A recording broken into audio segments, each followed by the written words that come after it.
título que yo había propuesto es Usé Machine Learning para entender a mi gato. Mi gata propuso que sea Use Machine Learning para atender a su gato, por evidentes razones, ¿no? Ya lo platicaba Jaime, la idea de esta charla salió, pues fue más fortuito, un día estábamos platicando y fue de, oye, ¿y qué es esa cosa de Machine Learning? Y cómo se puede llevar a la vida real el usar ese tipo de tecnologías y cómo podemos hacer que interactúe con el mundo tangible.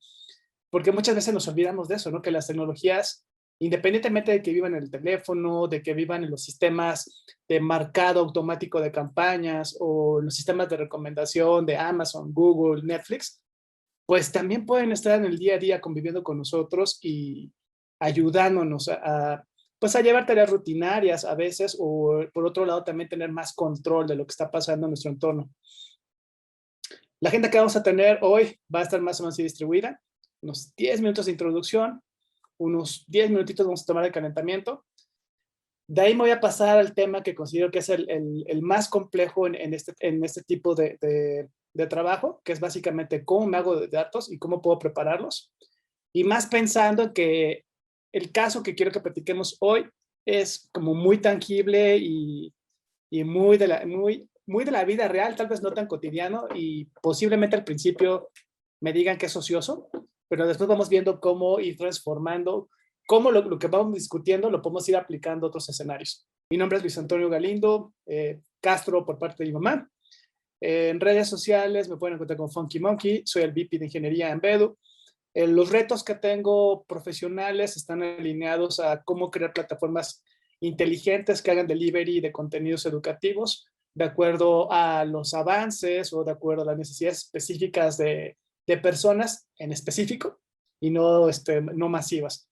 Entonces, es parte del reto que tengo. Dentro de mis hobbies, me gusta mucho el buceo. El último año particularmente he estado procurando que sea buceo con fines científicos, que ahí hace otro cruce con la parte de sistemas, la parte de datos y la parte de llevar sensores y recolección de datos al mundo real para después utilizarlos en análisis de comunidades bacterianas, en análisis de cómo se van degenerando arrecifes de coral, el marcado de tiburones y después cómo los vas trazando. Entonces, he encontrado un lugar divertido donde jugar con esto en el buceo. En cuanto a mis expectativas de hoy, me gustaría dejarles la inquietud sobre las aplicaciones de Machine Learning en ámbitos tal vez más cotidianos e incluso en donde a veces no nos imaginaríamos que se pueda aplicar y resulta que esos son campos de aplicación que no nos damos cuenta o que podríamos llevar hacia ya tecnologías que a veces suena como es ocioso, tal vez sí, pero funciona como una prueba de concepto, por ejemplo, un grupo ganadero que quiera ver cómo le está proveyendo alimentación a sus vacas. Pues si juegas con tu gato para eso, pues después podrías ver cómo masificarlo para esos escenarios. Pero vamos a ir platicando poco a poco de esto.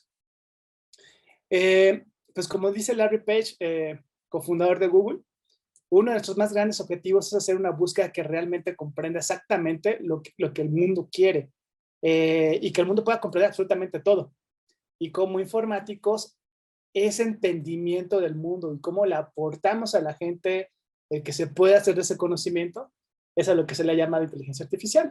Que básicamente, cuando hablamos de inteligencia artificial, nos vamos a dar cuenta que dentro del mundo de inteligencia artificial, pues precisamente el machine learning es un subcampo, donde precisamente lo que hacemos es desarrollar sistemas o algoritmos que van a aprender de cierta forma cómo automatizar y mejorar su proceso de ir conociendo el mundo y las variables que se relacionan entre ellas a partir de datos que alimentamos al modelo.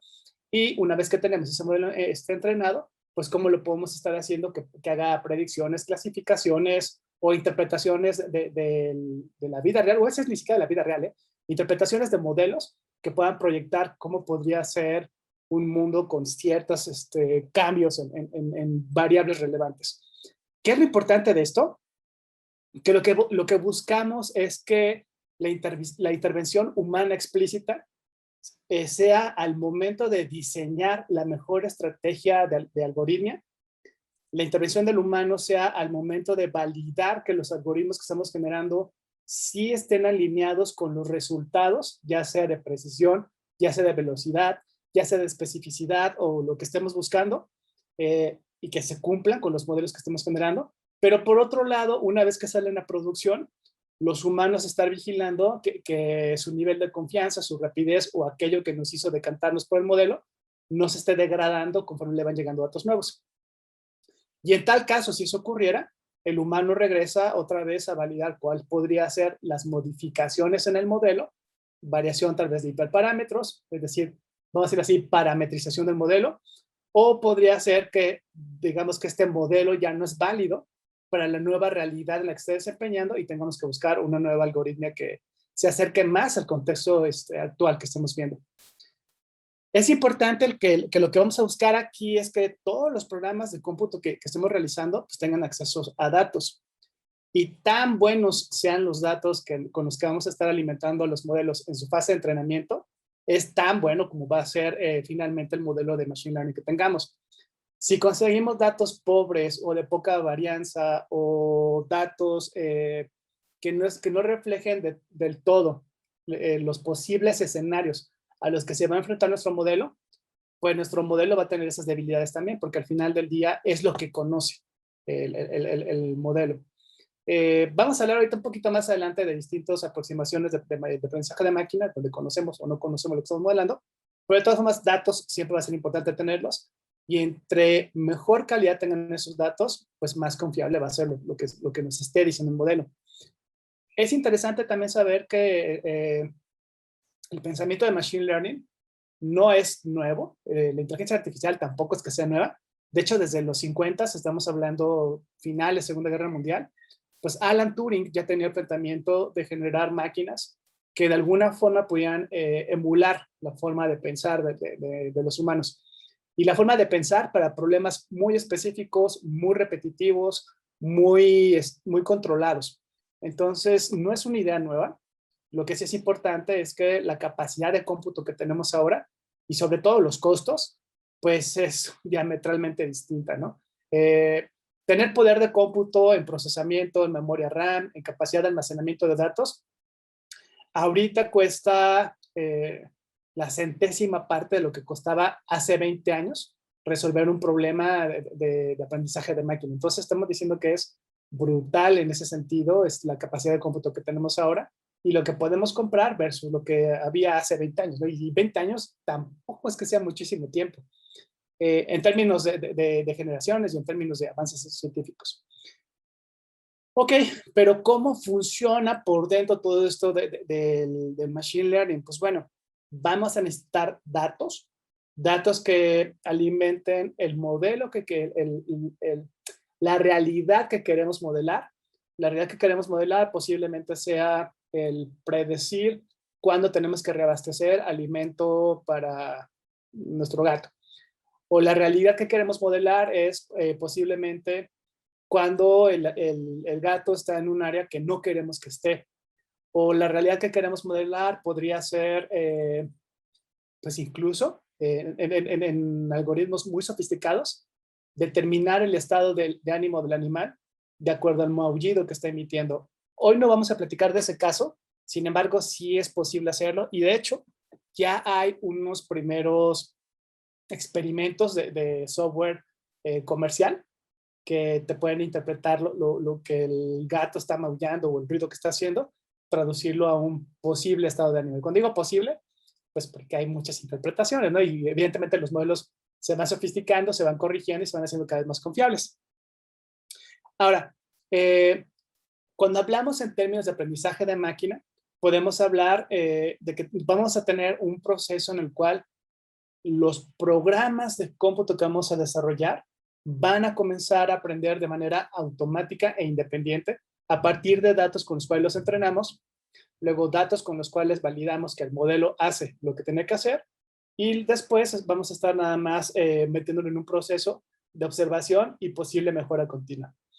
Lo importante es que estos modelos, una vez que los sacamos a producción, en estricta teoría, deberían de romper la dependencia del humano que lo desarrolló y más bien entra un nuevo rol, que es el ingeniero de operaciones de Machine Learning o el ingeniero de operaciones de inteligencia artificial o el ingeniero de operaciones de datos, depende cómo se llame la organización, quien tendrá que estar observando cómo se está desempeñando el modelo y a partir de eso pues, tomar decisiones de si se está comportando bien o si es necesario llegar a modificaciones al modelo pues, para que se comporte como lo está esperando la organización o incluso nosotros como personas, ¿no? Porque también nosotros como personas pues ya podemos hacer el uso de estas tecnologías en nuestro día a día, ¿no? Y tampoco es que sea algo privativo, muy costoso. Cuando hablamos de algoritmos de aprendizaje de máquina, podemos hablar en grandes términos de 4 posibilidades, aunque en realidad actualmente se hablan de otras tantas variantes. Pero si lo simplificamos, vamos a decir que hay 4 grandes grupos de algoritmos de aprendizaje de máquina. Los algoritmos de aprendizaje supervisados, donde básicamente lo que vamos a buscar es a partir de una respuesta conocida y datos que tenemos de nuestro haber, lo que vamos a hacer es comenzar a construir modelos para que a partir de los datos que son relevantes para saber el resultado, podamos generar modelos matemáticos estadísticos que vayan acercándose hacia las respuestas que ya conocemos. De tal forma que podemos hacer una generalización del problema y cuando lleguen nuevos datos en el contexto en el que estamos nosotros estudiando, pues puedan decirnos cómo podría verse ese resultado. ¿Para qué sirven este tipo de algoritmos? Pues pueden servir principalmente para hacer clasificación o modelos de regresión. Cuando hablamos de clasificación, un ejemplo clásico, y también ya tiene décadas de estar funcionando, es precisamente la clasificación de correos electrónicos, donde podemos determinar un correo electrónico por su contenido, por el asunto, por los documentos adjuntos, por la dirección del correo, si es un mensaje de spam, o sea, algo que yo no pedí y me está llegando a mi bandeja, o si es un mensaje que no cae en la categoría de spam y que sí me lo debe mandar en mi bandeja principal. Ese problema de clasificación lleva décadas de estar funcionando, cada vez se ha ido sofisticando más y cada vez son más precisas las formas con las que se hace esta clasificación. No por ende deja de ser interesante. Otro tipo de aplicación que puede haber es para detectar fraudes de identidad. Por ejemplo, cuando estoy intentando hacer una compra con mi tarjeta de crédito y resulta ser que mis compras los últimos 6 meses, es más, en la última semana, las he hecho en una sola región del mundo, con montos muy controlados, en horarios muy específicos, y de pronto intento hacer una compra en Australia, el otro lado del mundo, en un horario completamente fuera de razón respecto a los horarios que yo compro, pues eso me sirve para detectar una anomalía y puedo determinar que hay un fraude de identidad ahí y hacer en consecuencia el disparo de acciones para no permitir que pase a mayor esto. ¿Qué otro tipo de aplicación puedo hacer con los algoritmos de aprendizaje supervisado? Pues igual, uno que es un clásico y que no por eso es trivial, la predicción del clima. ¿Por qué digo que no es trivial?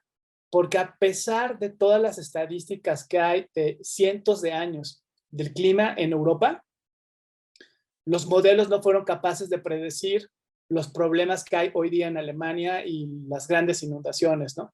O los problemas que hoy día también hay en China, por ejemplo, con los tornados, inundaciones y demás fenómenos meteorológicos que están ocurriendo. Evidentemente, las variables con las que alimentamos los modelos y el contexto en el que esas variables están interactuando con el mundo ha cambiado. Lo que quiere decir que posiblemente esos modelos clásicos de predicción del clima no estén considerando variables que están haciendo que fenómenos como lo que acaba de pasar en Alemania o lo que acaba de pasar en China, pues se les escapen esos modelos.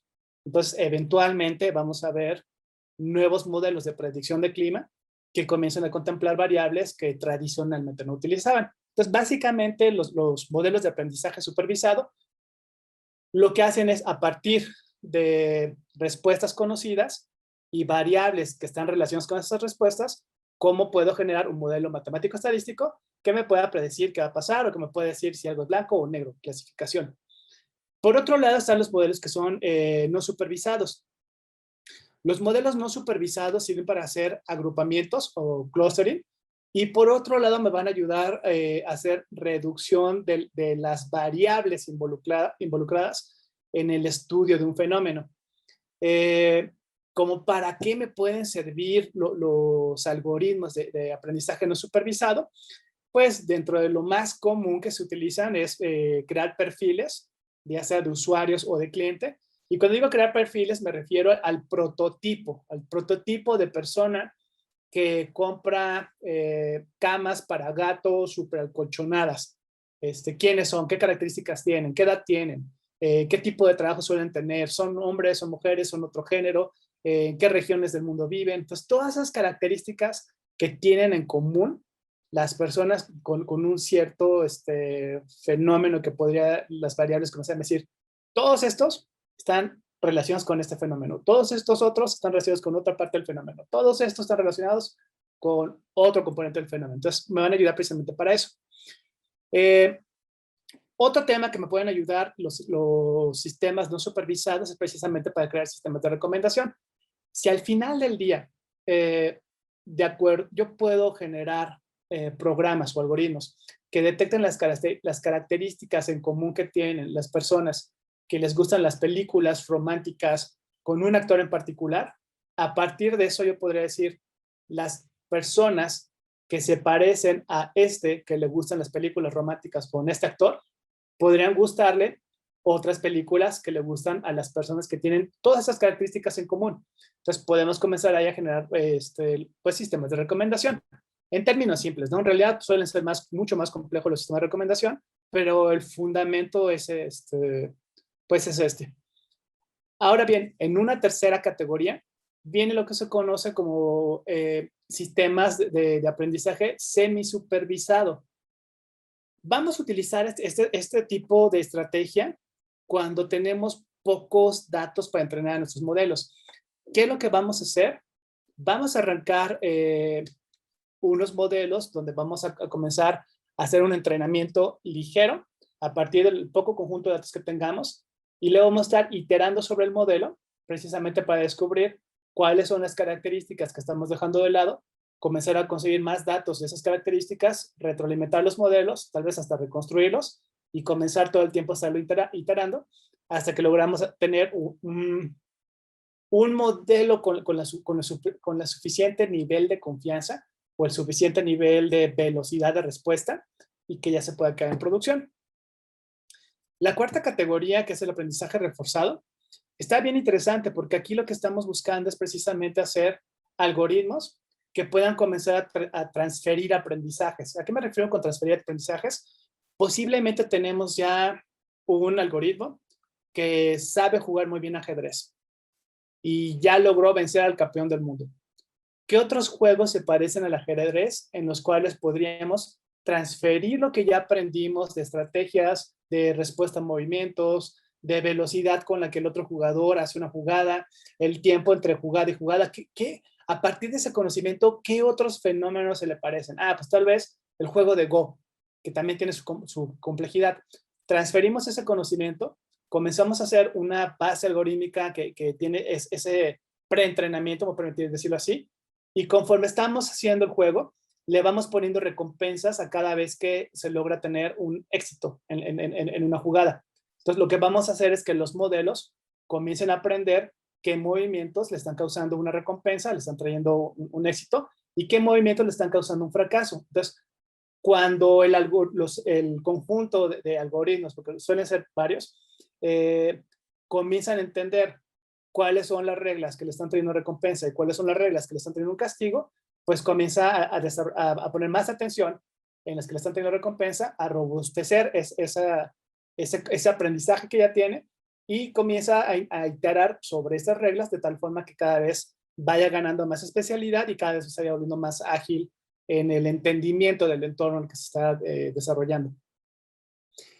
Existen otro conjunto de algoritmos, por ejemplo, los que se llaman de aprendizaje profundo o otros tantos que andan por ahí, que básicamente lo que hacen es, no conozco lo que quiero conseguir, No sé si se puede clasificar, si podemos agrupar o no las características de un fenómeno, pero a partir de los datos quiero descubrir qué podría hacer con ellos. Más o menos por ahí va la jugada con todo lo que es aprendizaje profundo, y generalmente se lo vamos a utilizar más como para entender modelos mucho más complejos. Por ejemplo, cómo se distribuye una enfermedad en una región con variables que están cambiando todo el tiempo, ¿no?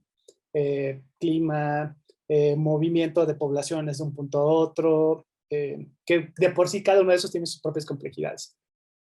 ¿Alguna duda hasta aquí?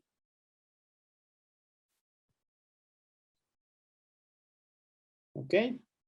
Déjame abrir el chat para también estar pendiente al chat. Si tienen cualquier pregunta o quieren que me tengan algo, por favor, o levanten la mano aquí en el Zoom, o si quieren también, pues mándenme preguntas o lo que necesiten por el chat, y ahí vamos viendo cómo interactuamos. Dicho esto sea de paso, pues ahora aquí viene el primer problema, y es cómo me hago de datos. En la actualidad tenemos un mundo que hay mucha interacción entre sistemas y personas, o entre sistemas y todo lo que está alrededor físico.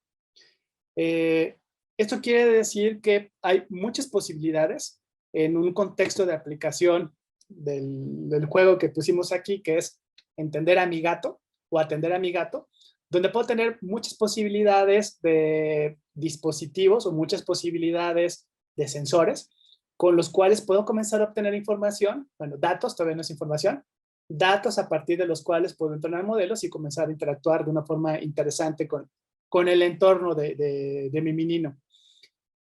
Vamos a encontrar que hay tecnologías, pues, más o menos complejas, como puede ser una Raspberry, y esta es una Raspberry 2.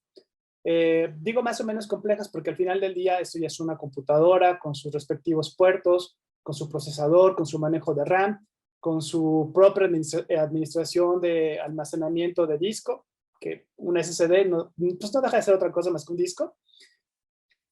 Y este dispositivo, pues por sí solo ya podría estar captando, por ejemplo, el paso del gato por ciertas regiones, que yo quiero dejar escondidita la cámara para que cuando está pasando el animal por esas secciones, ni se dé cuenta que lo estoy observando, comenzar a entender cuál es el comportamiento del animal en esa región en la cual tengo la cámara y cómo interactúa con el contexto. Entonces, puede ser una herramienta perfecta. Entonces, una Raspberry Pi con una cámara de baja resolución puede funcionar perfectamente. Pero si yo requiriera tal vez mayor precisión o un poco más de poder de cómputo, pues ya podría recurrir a dispositivos más sofisticados, de hecho de la misma familia, una Raspberry Pi versión 4, que esto ya es una computadora de escritorio, ¿no? Tenemos hasta 8 gigabytes de RAM, procesadores de ARM de 4 núcleos y buses muy rápidos. Y a esto a su vez podemos conectarle una cámara de alta resolución, pues tal vez para tener la observación de un patio, ¿no? Un área más amplia, donde requiero más detalle y donde requiero saber un poco más de lo que está alrededor del ambiente en el cual se está desarrollando precisamente el sujeto de observación de mi experimento. Ahora, ¿son los únicos dispositivos con los que voy a poder contar? No, definitivamente no. Hay muchas formas de interactuar con el mundo en la actualidad. De hecho, desde dispositivos tipo un Makey-Makey. Un Makey-Makey no es otra cosa que una interfaz USB. Esta interfaz USB yo le puedo conectar caimanes y puedo hacer perfectamente una prueba donde pongo un papel aluminio que puede funcionar como un interruptor, donde si el gato se pone en cierta posición, hago mi prueba de concepto rapidísimo, mande un clic a mi programa que está censando datos, y cada vez que el gato pasa por esa región y está cerrando el circuito para hacer un clic, pues me llega un registro de que el animal pasó por donde yo no esperaba. Tal vez registro la hora, tal vez registro temperatura, si estaba lloviendo o no, todas las variables que puedan ser de interés, de tal forma que yo pueda tener capturado qué fue lo que hizo que el animal pasara por esa zona. Esta puede ser una forma de hacerlo, ¿no? Pero puede haber varias. Otra forma con la que podemos estar interactuando y que se puede poner ya un poco más sofisticada, pues puede ser a través, por ejemplo, de interfaces como lo hace Arduino. Arduino es una interfaz de prototipado rápido que básicamente lo que tiene es un montón de puertos, tanto análogos como digitales, con los cuales yo puedo conectar sensores, como puede ser un micrófono, como puede ser un sensor de presión, un switch abierto-cerrado, y también puedo conectar actuadores, como podría ser una bocina, como puede ser un motor, como puede ser, pues, ¿qué les gusta? Cualquier cosa que reaccione a un estímulo. Ahora, posiblemente el interactuar con un Arduino así para hacernos de datos, pues desde el hecho de tener que andar soldando y tener que andar buscando los pines de conexión, podría volverse complejo, pero al final del día es de verdad que es, en términos de interacción con el mundo real, suele ser una interfaz de prototipado rápido muy útil. Si el tema de andar soldando me parece complicado, puedo recurrir a shields. Los shields no son otra cosa más que dispositivos que se conectan encima del Arduino. Déjame conectar este. Se conectan encima y lo que hacen es, de alguna forma pueden extender la funcionalidad o, como en este caso, hacerme más amigable el acceso a los puertos disponibles. Una vez que yo tengo acceso más amigable a estos puertos disponibles, ¿qué puedo hacer? Pues aquí se comienza a poner interesante, porque entonces lo que yo puedo hacer es conectar actuadores, como puede ser un relevador. El relevador lo puedo utilizar para que, si están ciertas condiciones de que el animal pasó por donde yo no quería y mi algoritmo me está diciendo que está a punto de ponerse a rasguñar un sillón, pues lo que yo podría hacer es que con el relevador, pues tal vez activar un mecanismo para intimidar al animal y que no se vaya a rasgar el sillón, ¿no? Sino que pues tal vez se aleje de esa zona. ¿Qué otra cosa podría hacer? Pues podría poner sensores de una manera más amigable, donde al contacto, por ejemplo, como se ve aquí en esta interfaz, al contacto me pueda decir pues que el animal está pasando por una región que yo no quería. Y esto puede ser plantas, puede ser la mesa, puede ser la estufa, híjole, también uno sufre con los gatos que se suben a las estufas donde están los alimentos. Pues esto lo que hace precisamente es volvernos más amigable, el cómo estamos colocando sensores y cómo estamos interactuando con el mundo real en el cual se está desempeñando el objeto de estudio, que en este caso es nuestro gato, ¿no? Bueno, ¿y qué les podría decir? ¿No? O sea, la verdad es que las posibilidades de sensado, pues hay muchísimas, ¿no? Micrófonos, botones, prácticamente lo que ustedes quieran sensar como estímulo físico, lo podemos hacer, ¿no? Incluso analizadores de partículas de carbono para determinar si un área donde la utilizan como baño ya está demasiado contaminada y es momento de hacer un cambio de la arena, o tal vez es el momento de hacer un cambio y quitar tierra y poner tierra fresca nueva.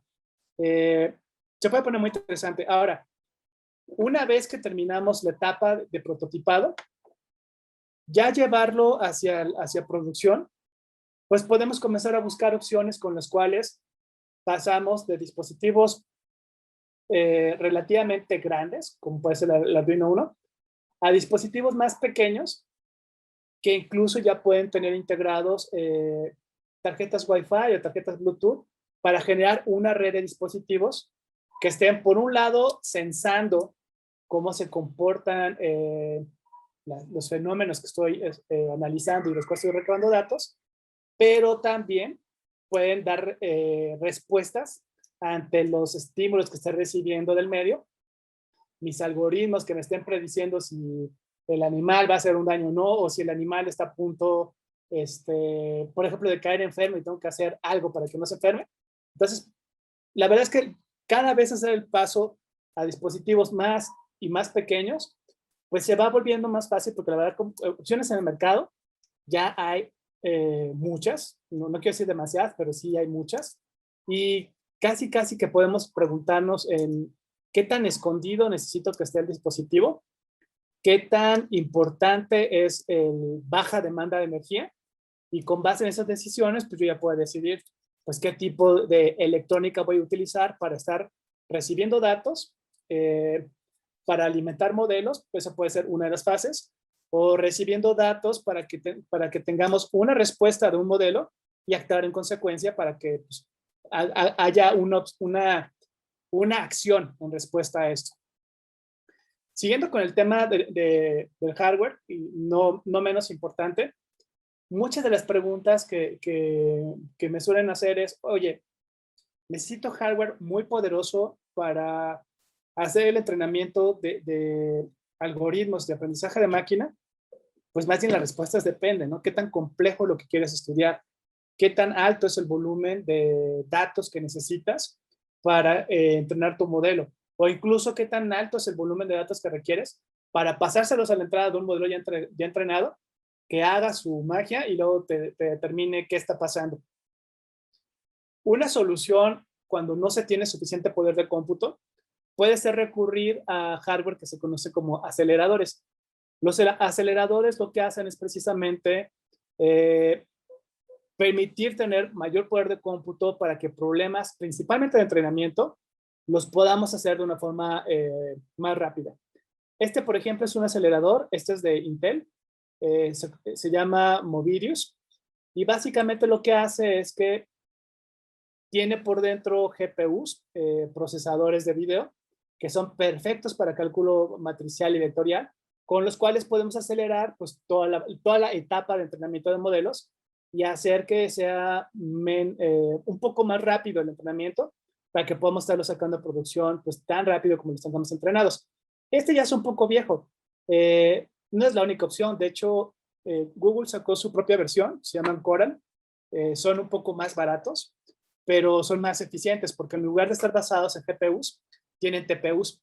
Los TPUs, el tipo de cálculo que hacen es basado en tensores, ya no basado en matrices como lo hacen los GPUs.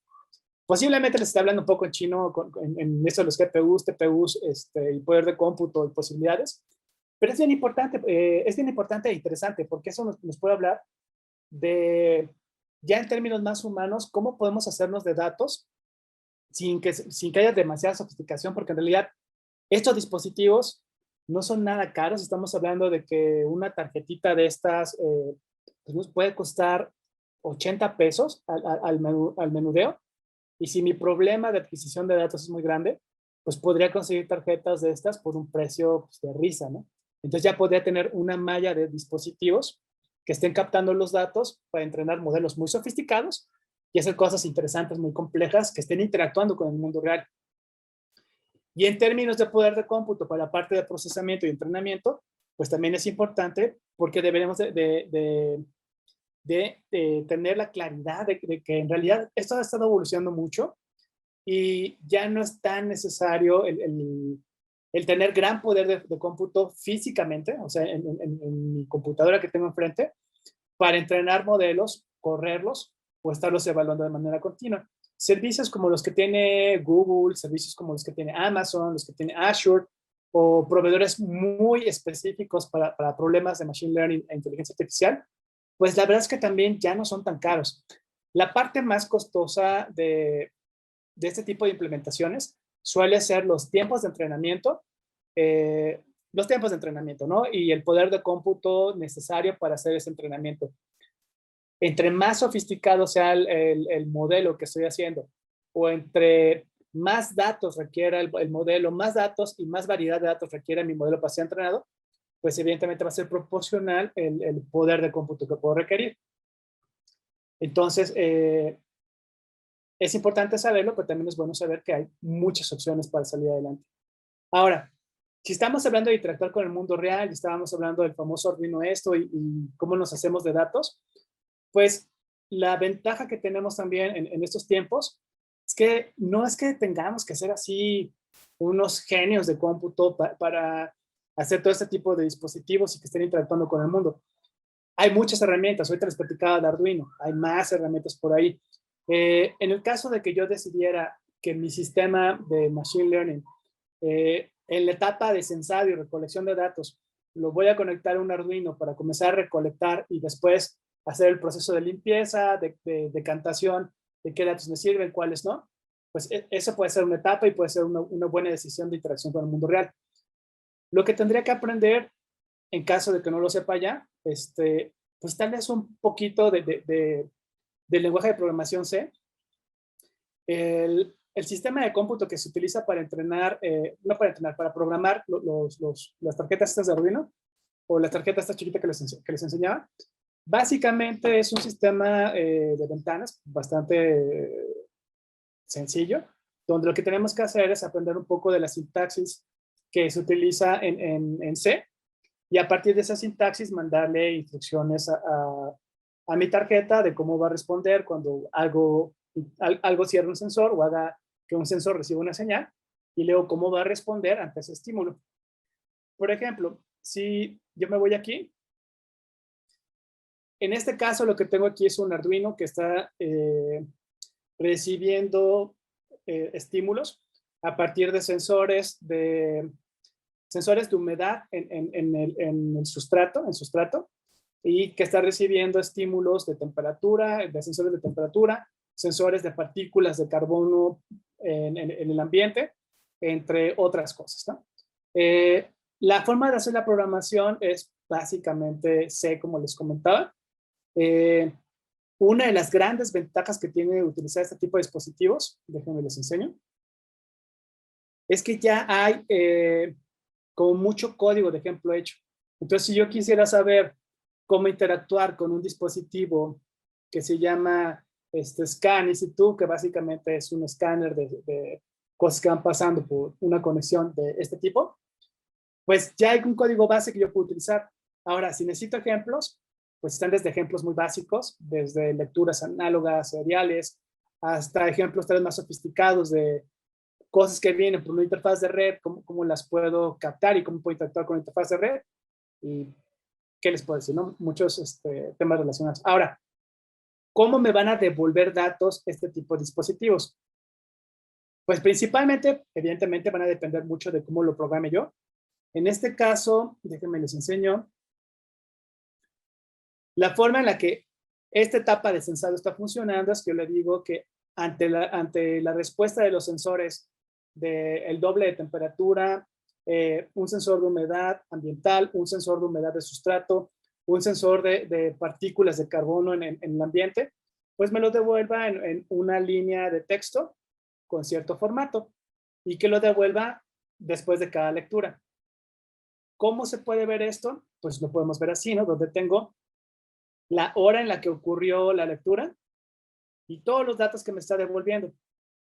Si esto lo pasamos a nuestro ejemplo de los gatos, podríamos tener qué condición de temperatura había, qué condición de humedad había, que se puede traducir a lluvia, no lluvia, o se puede traducir a suelo mojado, suelo no mojado, o se puede traducir a muchas otras cosas del contexto.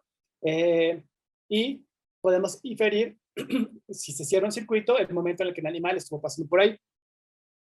Con todos estos datos ya podríamos comenzar a pensar en hacer un modelo que prediga, por ejemplo, si comienza a llover, cuánto tiempo va a tardar en pasar el animal por esa zona que estamos restringiendo para su paso, ¿no?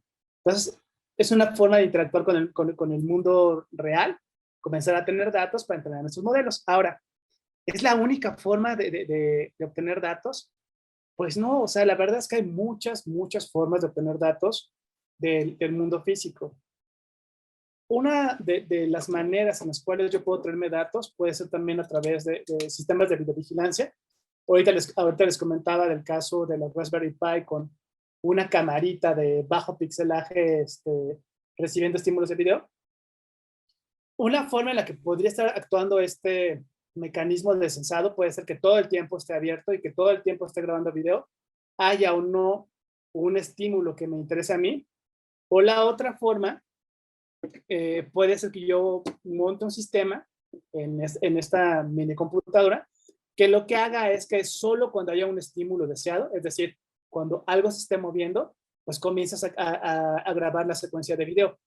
Una vez que tengo la secuencia de video, la mando a una máquina de procesamiento, hago el tratamiento que necesita de las imágenes y ya que tengo el tratamiento de las imágenes, entonces sí lo comienzo a pasar a mi parte de entrenamiento de mis algoritmos, entreno los algoritmos, los saco a producción, estoy interactuando con el mundo real y ya que interactúo con el mundo real, pues puedo estar viendo si están prediciendo si están tomando las acciones que diseñé que pasaran de acuerdo a los datos con los cuales lo entrené. Entonces, esa puede ser otra forma de obtener datos en la vida real. En el ejemplo aquí les pongo el caso de Motion.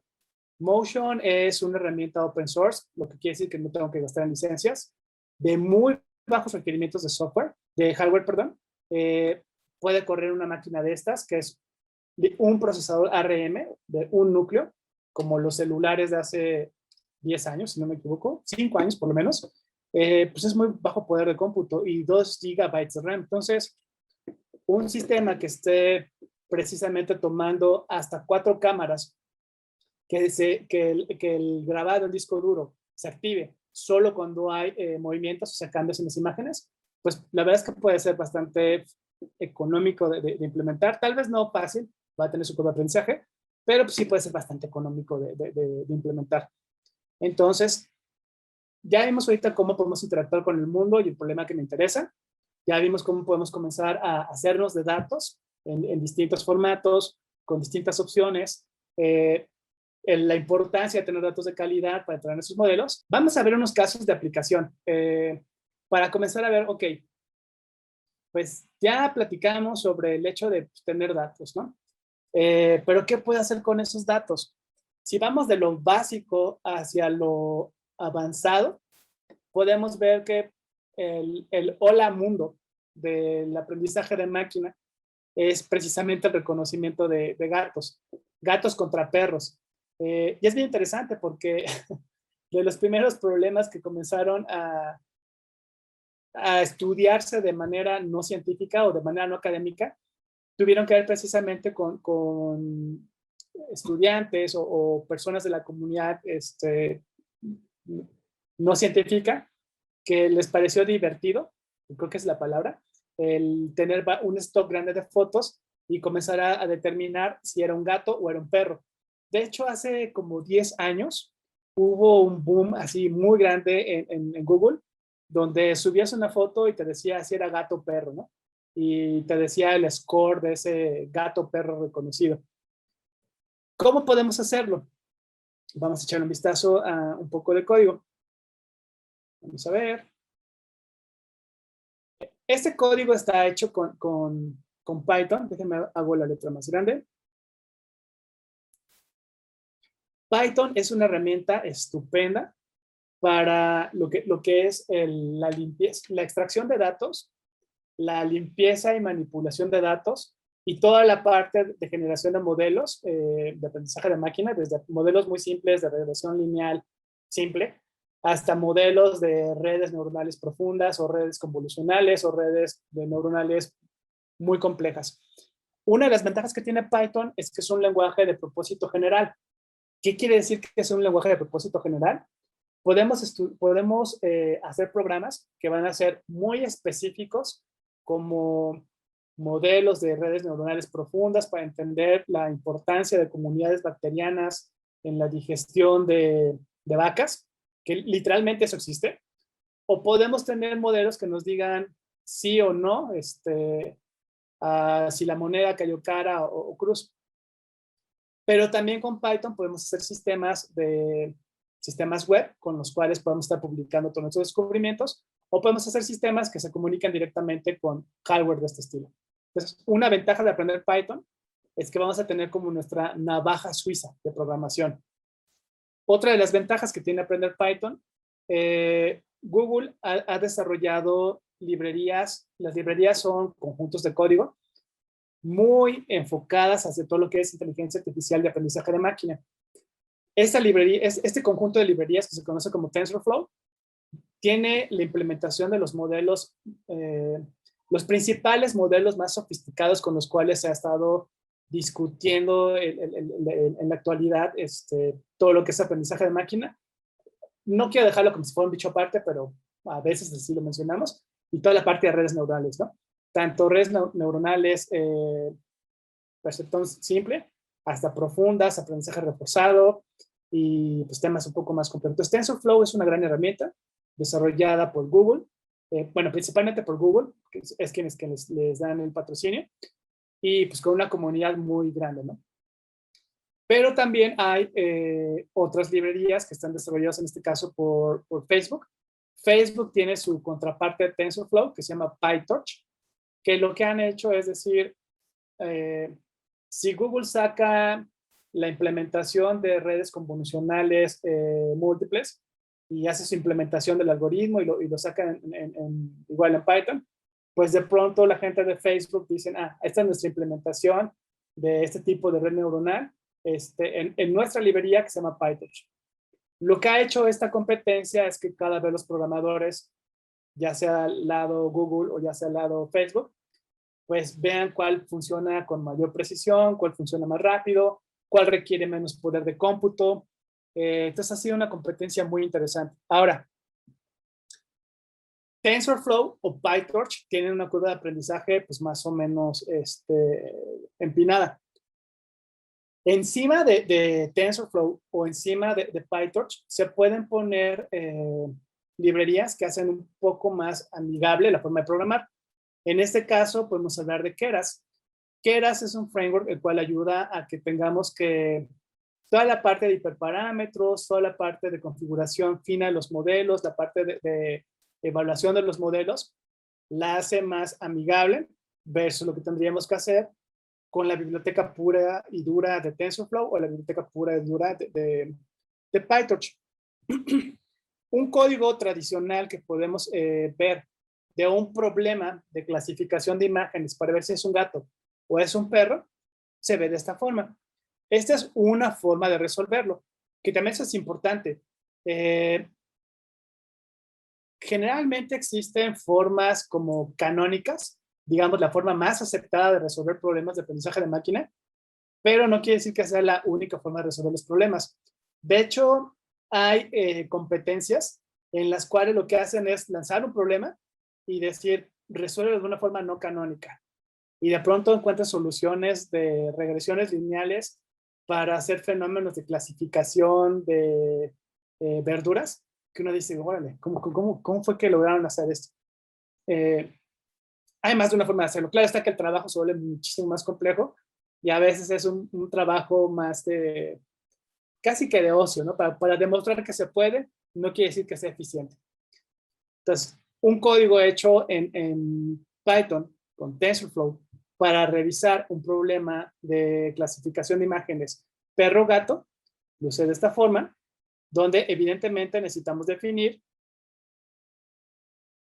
la etapa de entrenamiento de nuestro modelo y dónde se van a encontrar los datos que vamos a requerir para entrenar este modelo, que si en este caso estamos hablando de reconocimiento de perros y gatos en imágenes, pues la fuente de datos deben de ser imágenes. Y deben de ser imágenes donde haya o gatos o perros. Si de pronto le ponemos sandías o le ponemos canarios y en ninguna de las fotos de entrenamiento aparecen gatos o perros, pues nuestro modelo definitivamente no va a ser muy bueno, ¿no? O sea, va a ser muy susceptible a fallas. Entonces, tan buenos sean los datos con los que entrenemos nuestro modelo, tan confiable o eficiente va a llegar a ser el modelo que pongamos en ejecución. Pasamos nuestra etapa, pasamos nuestras definiciones, donde precisamente dónde están los datos de entrenamiento, dónde están los datos de validación. Hacemos nada más una validación rápida de los tamaños que tienen las distintas metas que vamos a utilizar, ya sea para entrenamiento, ya sea para validación, solamente para tener una noción de qué tan grande es ese universo. Sacamos estadística general y comenzamos ya a trabajar con los modelos. Lo primero que tenemos que hacer es, pues, comenzar a trabajar con la etapa de un generador que puede entender precisamente cómo está procesando, cómo están generando las imágenes. Es decir, las imágenes que tenemos posiblemente haya muy grandes en cuanto a 1024 por 800 y unas que sean de 240 por 120. Entonces, lo que tenemos que hacer es comenzar a estandarizar las imágenes que vamos a utilizar para precisamente entrenar estos modelos. Entonces, tenemos una etapa, un primer filtro, con el cual lo que hacemos es estandarizar todos los datos que vamos a tener en la entrada. Lo siguiente que tendríamos que hacer para este problema en específico sería pues definir, en caso de ser necesario, un mecanismo de reescalamiento de las imágenes para que queden en un tamaño fijo más manejable. Comenzamos a generar nuestra etapa de datos para entrenamiento, donde decimos, ok, lo que vamos a utilizar son las imágenes que pusimos en el directorio dado con un tamaño específico de imágenes que vamos a pasar para que cada etapa de entrenamiento la haga considerando el mismo tamaño de muestras. Luego lo que vamos a hacer es determinar precisamente los tamaños que vamos a utilizar de las imágenes para que sea constante de alguna forma el formato de las imágenes que vamos a estar pasando y el tipo de tratamiento que vamos a dar a las imágenes. Entonces tenemos ya nuestro generador de datos de entrenamiento. Hacemos lo mismo para nuestra etapa de validación. Recordemos que cuando estamos hablando de aprendizaje de máquina, tenemos distintas fases, ¿no? Una es cuando estamos enseñándole al algoritmo a reconocer los datos que hay disponibles para llegar a la variable objetivo o lo que queremos predecir o las clasificaciones que queremos tener o lo que sea que queremos obtener del modelo. Luego viene la etapa de pruebas en las cuales decimos, dado otro conjunto de datos que son de mi conocimiento, yo podría decir, ok, dado este dato que conozco y que sé cuál es el resultado, lo paso por mi modelo y valido si me está dando la respuesta esperada o no. Entonces, esa es la etapa de validación. Y luego podemos tener otras etapas ahí intermedias, dependiendo la complejidad de los modelos que estemos haciendo, o también el nivel de precisión que queramos buscar para los modelos. Lo siguiente que hacemos es precisamente ya comenzar con seleccionar cuáles son las imágenes que vamos a estar utilizando. Podríamos hacer un ploteo de las imágenes para comenzar a ver cómo se ven y al menos como humanos darnos una idea de lo que le estamos pasando como datos a nuestro modelo que va a aprender a distinguir gatos y perros. Y entonces ya comenzamos a jugar con nuestro modelo, donde comenzamos a definir las capas que vamos a tener para hacer nuestra red neuronal convolucional, que va a ser precisamente el análisis de imágenes en 2D. Está raro que diga imágenes en 2D, pero sí hay imágenes en 3D. Donde vamos a pasarle estas imágenes en 2D con un cierto formato específico, con un cierto número de ciclos con los cuales va a estar procesando los datos y le determinamos todas las capas y modelos que vamos a utilizar precisamente para hacer los análisis. Parece que son muchas líneas, pero en realidad cuando utilizamos Keras, estamos simplificando bastante cómo definimos el modelo de red neuronal. Después ya lo que vendría es precisamente toda la etapa de comenzar a hacer el compilado del modelo o el ya poderlo sacar para que pueda comenzar a meterse a producción. Podemos sacar estadísticas generales del modelo para saber, de acuerdo a los datos que tenemos de entrenamiento y los datos que tenemos de validación, cómo se está comportando el modelo, cuál es el nivel de confianza, cuál es el nivel de especificidad, cuál es el tiempo de respuesta incluso que puede tener este modelo y como los hiperparámetros que se están utilizando precisamente para definirlo. Ya para hacer pruebas podemos definir el número de ciclos que queremos que pase el modelo para hacer una predicción y ya viene toda la parte de hacer el ajuste del modelo, donde decimos, dada la definición que te hice de capas en una etapa anterior y todos los hiperparámetros que te estoy bajando, pues cómo se va a ver este modelo y comenzar a mandarlo a esta producción. Finalmente, lo que viene en este código tiene que ver ya precisamente con todas las etapas de ver los resultados que tiene el modelo respecto a qué tanta precisión tiene, qué tanta especificidad, qué tanta variación tiene el modelo para los resultados y los distintos datos que están entrando en él para entrenarlo. Y a partir de ahí, pues de tomar mi determinación si es un buen modelo porque soy el fenómeno que estoy estudiando o si es un modelo que está lejos de parecerse a los resultados que espero. Esta es una forma básica de comenzar a interactuar con precisamente el mundo que está relacionado con el problema que queremos estudiar, este problema de entender qué onda con los gatos. Entonces, digamos que el primer problema que podríamos estudiar y con el cual podríamos comenzar a familiarizarnos es tener un conjunto de imágenes, de esos conjuntos de imágenes diferenciar si es un sillón o si es una silla, si es el gato o si es la chinchilla, si es el plato de comer del gato o si es el bebedero. Y ya que tenemos clasificadas todas esas imágenes, pues podríamos comenzar a pensar en problemas tal vez un poco más complejos o más interesantes. Un problema bastante interesante relacionado con todo esto es precisamente el problema relacionado con detección de mascotas. Este problema de detección de mascotas, déjenme les comparto rápido este video. El planteamiento que se hace aquí es precisamente cómo a partir de comenzar a hacer esta identificación de objetos y comenzar a definir regiones, podríamos nosotros generar un modelo con el cual, digamos, si la mascota está situada en una región que nosotros hemos determinado en el modelo como afuera, pues quiere decir que la mascota podría estar en este momento, podría estar intentando salir hacia su plato de comida o puede estar intentando salir al patio porque quiere salir a correr o no sé, ¿no? Lo que hacen los gatos. De igual forma, podríamos entrenar las regiones para que, dado las otros pedazos que alcanza a observar nuestra cámara ya sea las que hemos discutido de este estilo o cámaras más simples, pues con base al modelo que generemos y las regiones que tenemos marcadas, pues pueda comenzar a interactuar con el mundo real. Aquí es donde se comienza a ver el poder que pueden tener este tipo de algoritmos, donde podríamos decir, a partir de las interacciones que tiene el mundo real con los datos que yo le puedo hacer llegar a mi modelo, pues podría comenzar a disparar acciones. Si yo veo que el sujeto de estudio, en este caso el gato, se va hacia un rincón y la mirada está hacia lo que yo le llamo adentro de la casa, pues definitivamente no voy a abrir la puerta, porque si abro la puerta, pues capaz que se mete una rata o una rata de las que corren, no un ladrón, o algo que yo no quiero, ¿no? Se ensucia la casa. Hablando de gatos. Precisamente el reto que tiene este problema y que es parte de lo que me gusta es, a partir de lo que ya aprendimos a hacer, de comenzar a interactuar con el mundo real, toda la etapa de sensado, cómo podemos generar código que pueda comenzar a interactuar de una manera un poco más interesante, ya sea con las mascotas, con el gato, por ejemplo, o ya sea con el humano que atiende al gato, ¿no?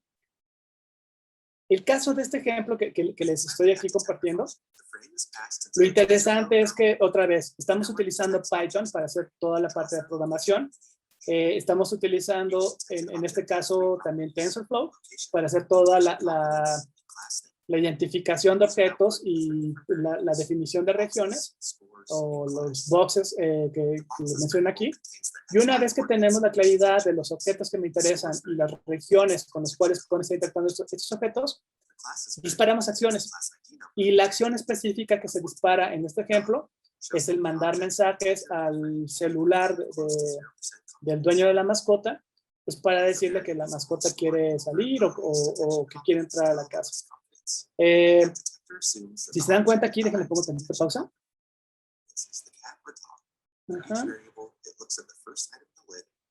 Está hablando precisamente de la confianza que tiene su modelo para reconocer tazas versus la confianza que nos da su modelo para reconocer un mouse. Esto va a ser importante porque definitivamente vamos a necesitar mucho video para entrenar nuestro programa para que aprenda a reconocer al gato y aprenda a reconocer que el gato está viendo hacia afuera de la casa o que el gato está viendo hacia adentro de la casa. Entre más logremos hacernos de estos datos y datos que estén relacionados con el contexto en el cual va a estar actuando nuestro modelo.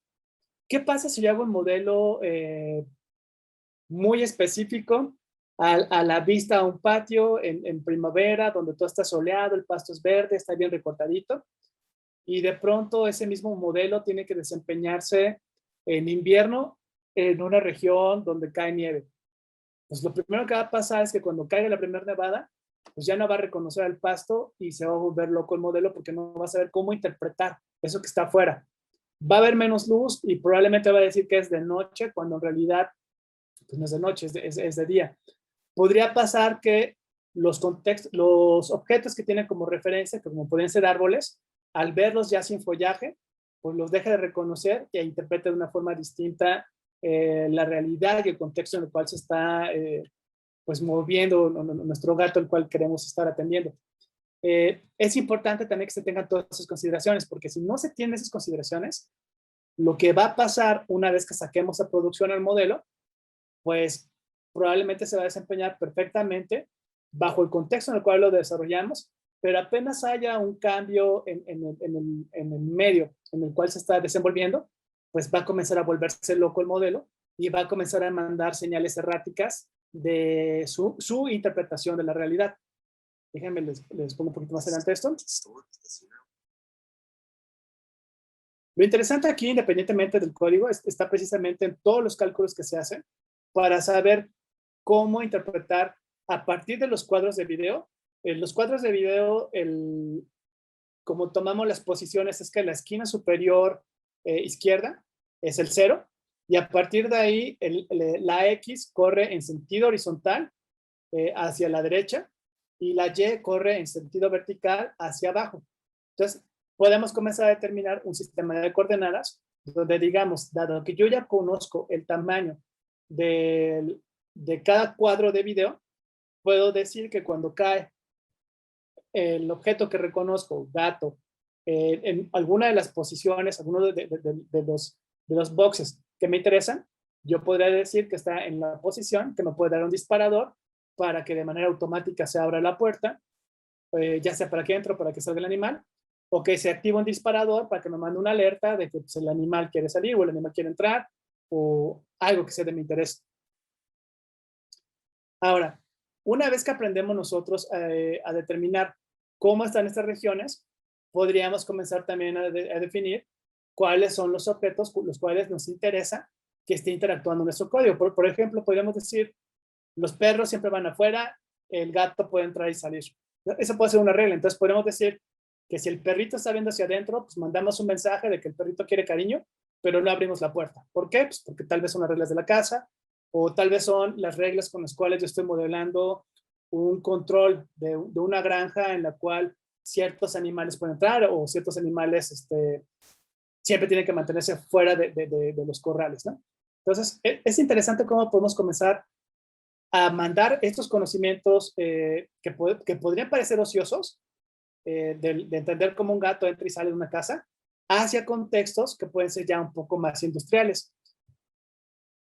Y en consecuencia lo que viene es precisamente el activador. Así como teníamos los activadores que les había hablado en el mundo físico, que pueden ser motores, bocinas, o podrían ser pues un motor para activar una puerta, pues un activador, ya cuando estamos hablando en términos de programación, pues sí podría ser un disparo hacia mi servomotor para que abra la puerta, pero también podría ser, como es el caso de este ejemplo, pues un mensaje de texto a mi teléfono, un mensaje WhatsApp, un mensaje a mi Twitter, un mensaje al canal de comunicación que yo requiera, para avisarme que un fenómeno al cual le tengo que poner atención se está presentando justo en este momento. Esa es la importancia también de aprender a entrenar muy bien los modelos. A diferencia de lo que pasaba antes en los ámbitos científicos, donde tenías al pobre investigador todo el tiempo sin cerrar los ojos, sin siquiera pestañear, observando un fenómeno hasta que el coral sacaba las esporas, y una vez que se sacaban las esporas del coral, pues comenzaba todo el fenómeno de reproducción.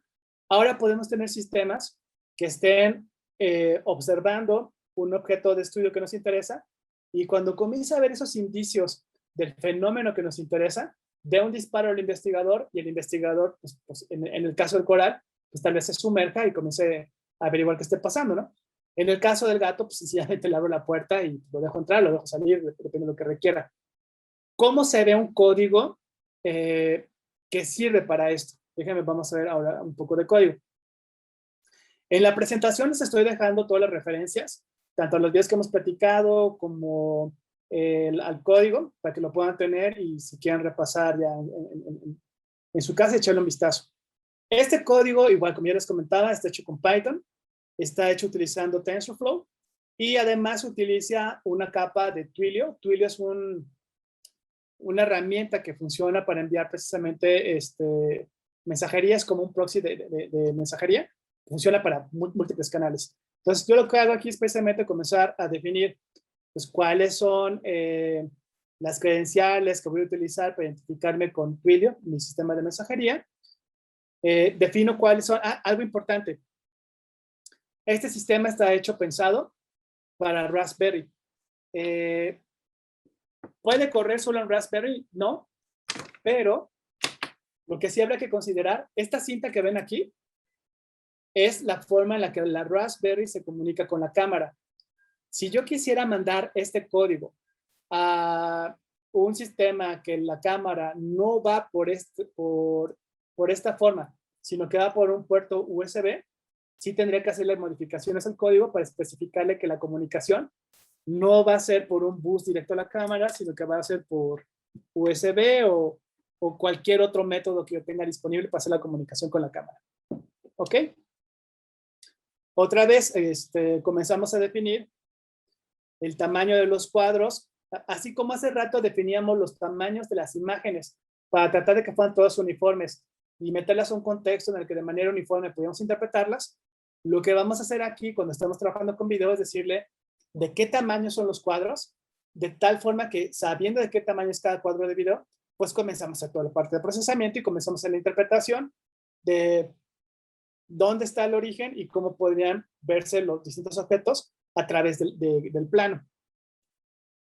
Defino cuál es la cámara que voy a utilizar. En este caso decimos que es una cámara, una Pi cámara, que es la cámara esta que se conecta por el cable planito. Inicializamos la cámara. Eso es pues, ya más tema de configuración del hardware. Luego comenzamos definiendo cuál es el modelo en el cual contiene, cuál es el directorio en el cual contiene el modelo que vamos a utilizar. En este caso decimos que el modelo se llama Mobile Net. Es curioso, casi todos los modelos que existen, los modelos de redes neuronales, evidentemente terminan con algo net, el apellido net, y pues no es nada más así, porque sí, ¿no? Mobile Net se llama este modelo, porque es un modelo de aprendizaje de máquina que a partir de su interpretación de videos está haciendo disparos hacia redes móviles, ¿no? Para hacer una interpretación. Lo de Coco que dice aquí, Coco es una base de datos de objetos a nivel mundial, es de acceso abierto, que tiene modelos de lo que se puedan imaginar. Personas, puentes, carros, llantas, patinetas, pericos, sin exagerar, pericos, y un sinfín de objetos que se pueden interpretar. Entonces, Coco es una base de datos muy grande de acceso abierto que se puede utilizar precisamente para almacenar los modelos. Pues por eso es que por eso es que este modelo se llama así. Luego vamos a ver en dónde estamos parados para saber si es el directorio adecuado o no para comenzar a hacer toda la corrida de nuestro modelo. Y a partir de aquí ya comienza a venir toda la definición del modelo que vamos a utilizar.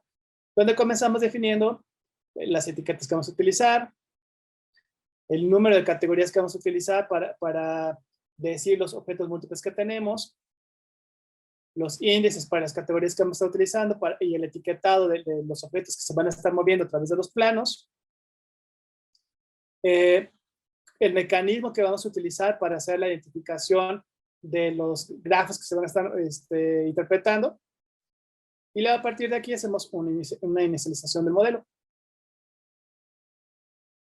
Luego comenzamos cargando precisamente parte de las funciones que están disponibles en la biblioteca de TensorFlow. La inicializamos, le decimos cuál es cómo se va a utilizar este modelo. Decimos, ok, vamos a utilizar una imagen para este modelo. ¿Cómo vamos a hacer la detección? Más bien, ¿cómo vamos a habilitar la detección de objetos múltiples? Que también eso es interesante. Tanto en imágenes físicas, fijas, como en imágenes de video, algo que suele volver locos a los modelos es el número de objetos que pueden estar visibles.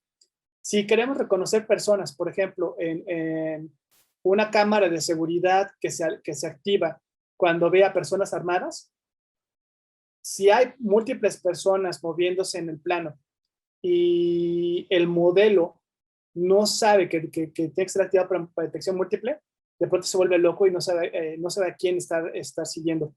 O si cada uno es un ente independiente o cómo interpretarlos en la realidad y qué hacer con eso, ¿no? Entonces también es importante considerarlo cuando estamos entrenando los modelos. Principalmente modelos que van a tener que ver con detección de patrones en video. Luego comenzamos con toda la parte de inicializar el frame para los tamaños que vamos a utilizar de cada cuadro. Definimos aquí precisamente cómo están las coordenadas para las áreas de interacción que les comentaba, adentro o afuera, cómo las interpreta respecto al plano que ya tenemos definido de cada cuadro de video. Comenzamos a inicializar con si detecta adentro o detecta afuera, es básicamente inicialización de lo que nos interesa avisarle al dueño de la mascota. Y aquí ya viene el código, pues el código bueno, ¿no? Que va a ser precisamente la detección de la mascota. Básicamente el principio es, dado un objeto conocido en una posición muy determinada en un cuadro, cuando el objeto conocido se pone en el cuadro que me interesa, dar el disparo. Entonces, lo que tenemos que hacer es entrenar el modelo para que cuando el gato, en este caso, se pone en el cuadro, se pone en la posición, en la región que ya determinamos que es, quiere salir, y el gato está en posición, déjenme agarrar mi gato, el gato está en posición de que se quiere salir, pues en ese momento da el disparo, porque si el gato está en posición de no quiero salir, sino quiero entrar, o estoy pasando por aquí porque soy un gato feliz, pues definitivamente ahí no tendría por qué dar el disparo, ni para abrir la puerta, ni para mandarle una señal al dueño. Entonces, por eso es que es tan importante hacer primero la etapa de entender el objeto, la parte de las imágenes físicas y entender, a interpretar como un programa qué es un gato y qué características tiene un gato, y diferenciar de otros objetos como pueden ser un perro. Y ya que entendimos esa parte, ¿cómo la traspolamos ahora hacia un mundo que se está moviendo, hacia un video? Y cómo a partir de interpretar un gato que quiere salir, que está en cierta posición respecto a una referencia, un gato que va pasando por ahí, que tiene una posición respecto a una referencia, o un gato que quiere entrar, que está puesto en una posición específica, ya conocida por nosotros, pues cómo mandamos los disparos. Ahí es donde se vuelve interesante precisamente toda la parte del aprendizaje de máquina y que nuestros programas sean capaces, con base en estos datos en tiempo real, decirnos, el gato solamente pasaba por aquí, el gato estaba afuera, pero nada más se paseó y se siguió de largo, o el gato está parado frente a la puerta y se quiere salir. Entonces, por eso es que es importante como ir poniendo contexto poco a poco. Ya que tenemos el entendimiento precisamente de cuáles son las regiones que nos pueden disparar que el gato quiere entrar a salir o nada más va pasando por ahí de ocio, lo siguiente que tenemos que hacer es precisamente toda la parte de validación de que el gato está en posición o no está en posición, bueno, de que el objeto conocido está en la posición adecuada para dar el disparo o no, en la región que nos puede dar el disparo o no. Lo siguiente, pues ya nada más hacer presente toda la etapa de validación, de que está en la posición o no, y a partir de ahí, pues ya comenzar a hacer toda la interpretación.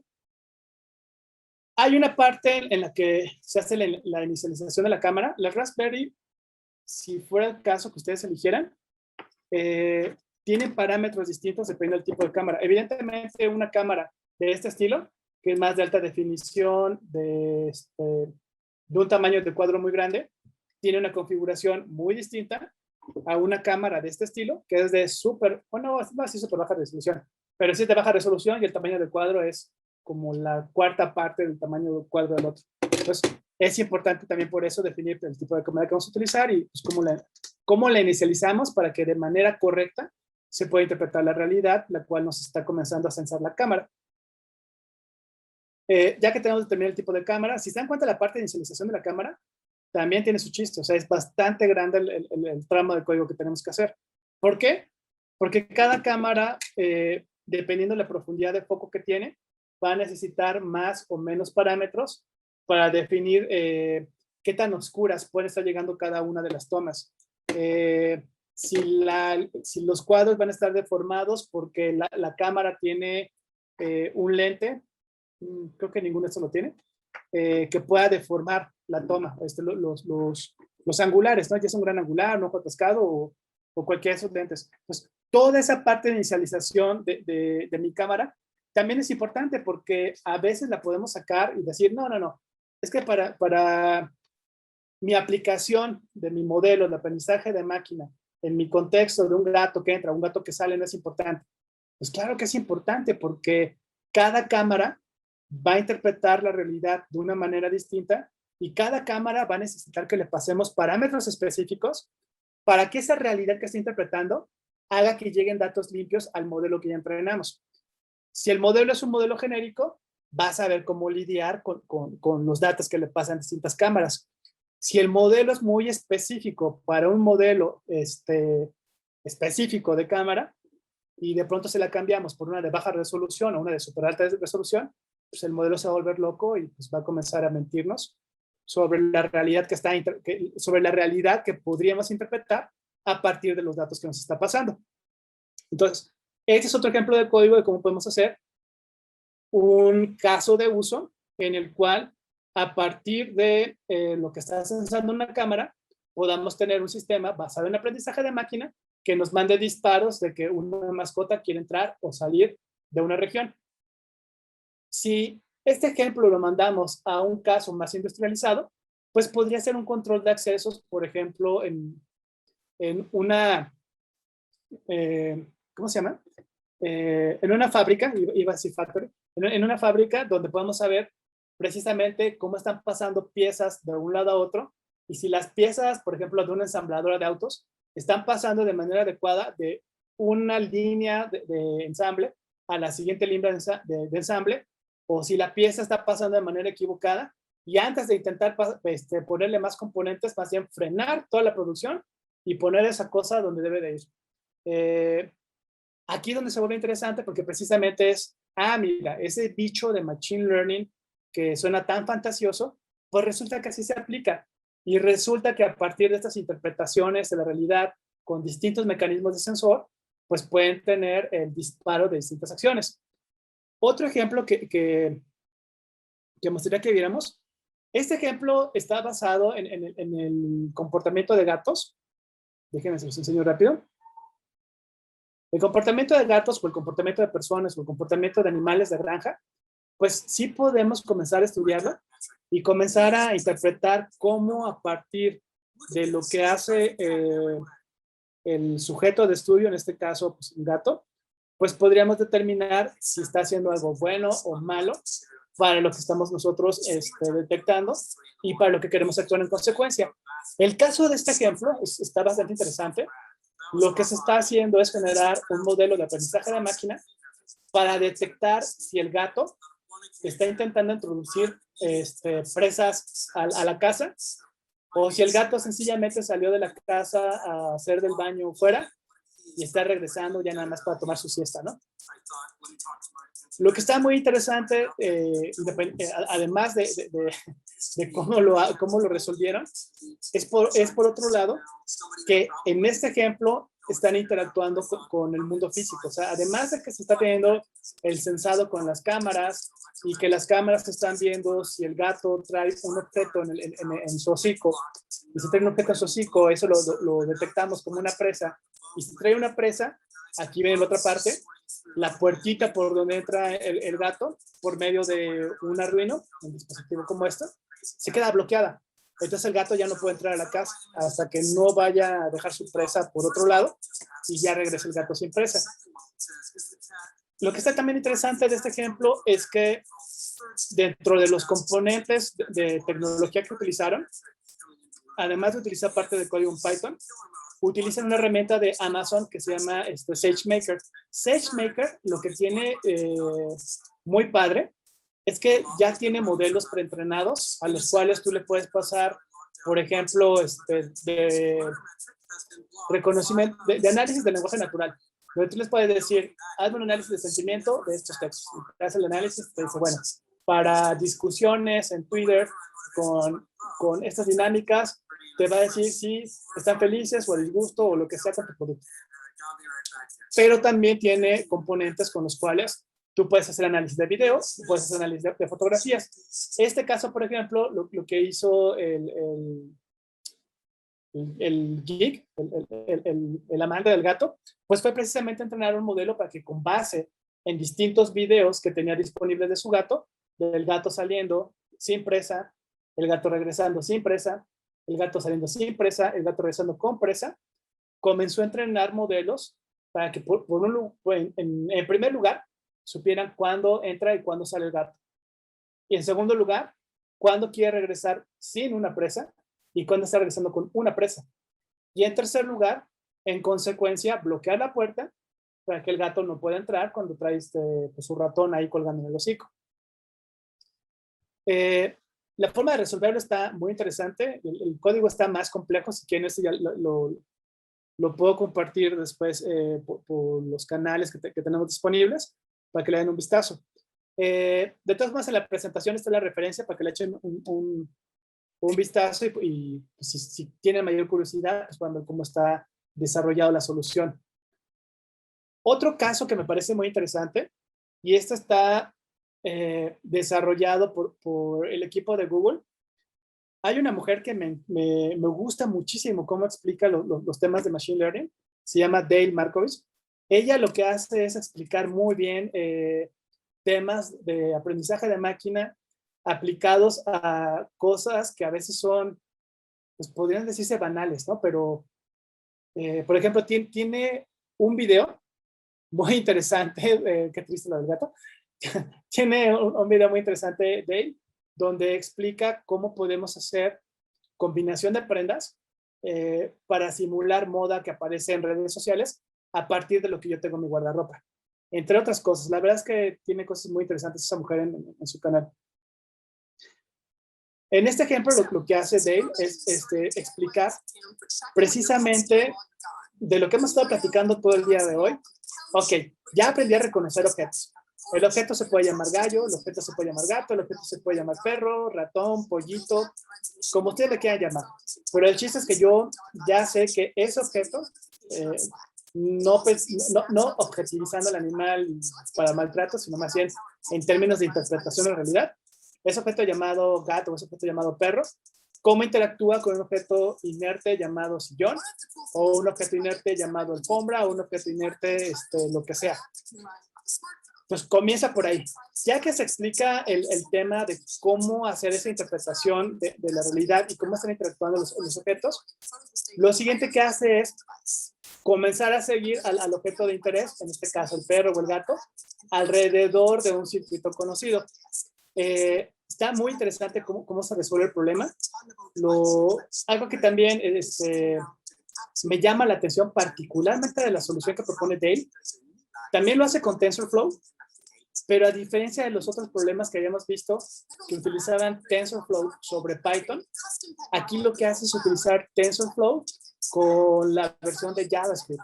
Entonces está muy interesante cómo hace la solución a partir de la implementación de TensorFlow sobre JavaScript. Algo importante que decir de la implementación de TensorFlow sobre JavaScript, lo consume como un servicio. Entonces, en realidad, la parte dura de procesamiento no ocurre en el navegador o no ocurre del lado de hecho, esto está pensado como una solución muy desde la perspectiva de frontend. El tema duro de procesamiento, el tema duro de entrenamiento ocurre del lado de los servicios que ofrece Google. Entonces está también interesante el cómo hace el planteamiento y cómo saca la solución. Déjenme ir hacia el código. Voy a poner pausa ahí.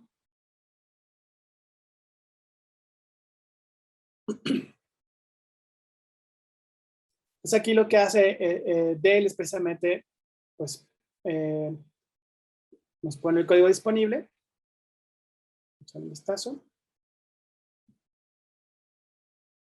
Igual el copyright de Google, porque en este caso Dale trabaja para Google.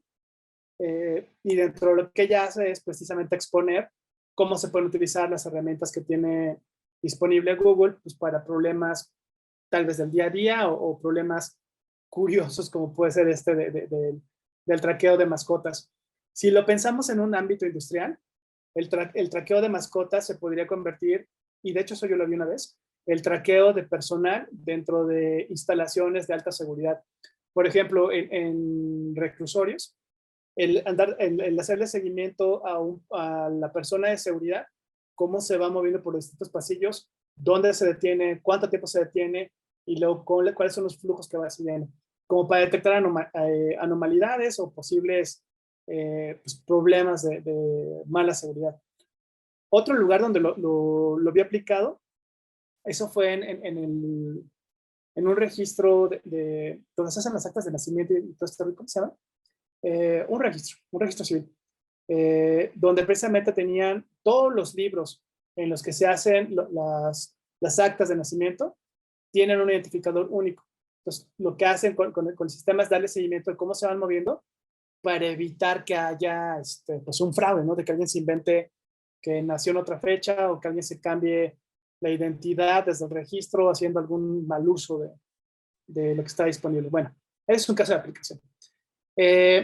Lo que hace aquí Dale es precisamente inicializar pues, toda la parametrización básica del modelo.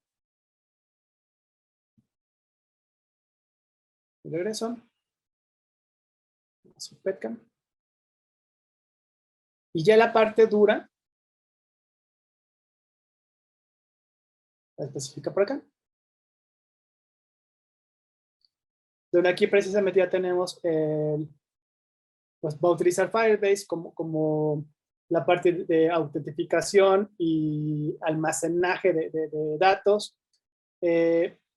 Utiliza por ahí unas bibliotecas también para pues, complementar el desarrollo, pero aquí hace la inicialización de la aplicación, comienza toda la parte de autentificación,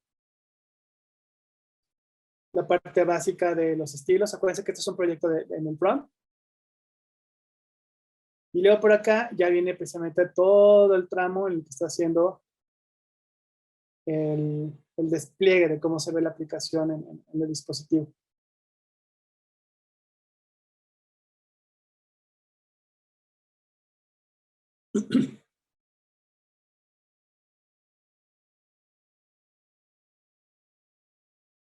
En la parte del setup, pues él hace algo súper fácil, nada más está mandando a llamar una librería. Y esta librería es parte de la que tiene pues precisamente los componentes más fuertes que voy a utilizar.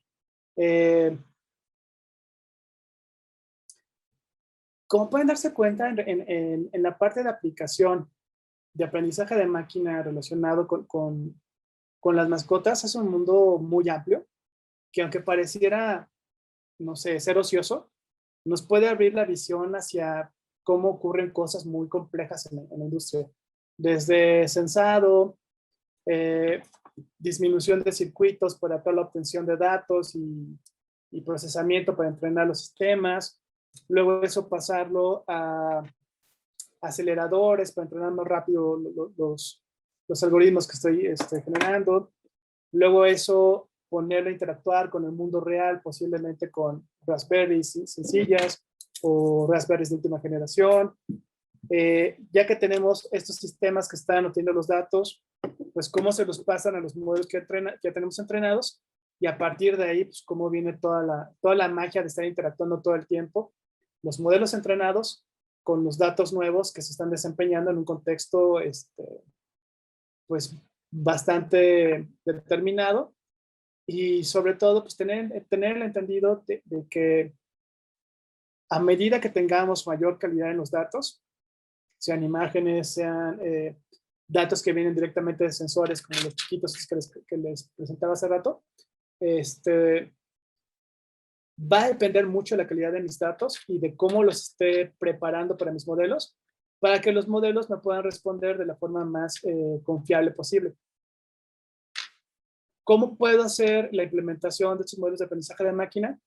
Pues puede ser que los haga con Python, utilizando Python puro, o que los haga con Python utilizando sklearn, o que los haga con Python utilizando alguna de las otras librerías que hay de Machine Learning, o que lo haga utilizando frameworks como está TensorFlow, PyTorch, o frameworks de alto nivel como está Keras, o puede ser que lo haga con Go. Go también ya tiene muchas librerías de aprendizaje de máquina que están evolucionando bastante rápido y bastante bien. O puede ser que lo haga con R, o puede ser que lo haga con Julia. En términos de lenguaje de programación, hay muchísimas opciones. En términos de implementación del modelo, pues también va a haber muchas opciones, ¿no? Porque puede ser que tenga la opción de montar mi modelo en mi propia máquina, ya sea una máquina chiquita como una Raspberry, o si es un modelo muy complejo, que lo monte en mi granja de servidores.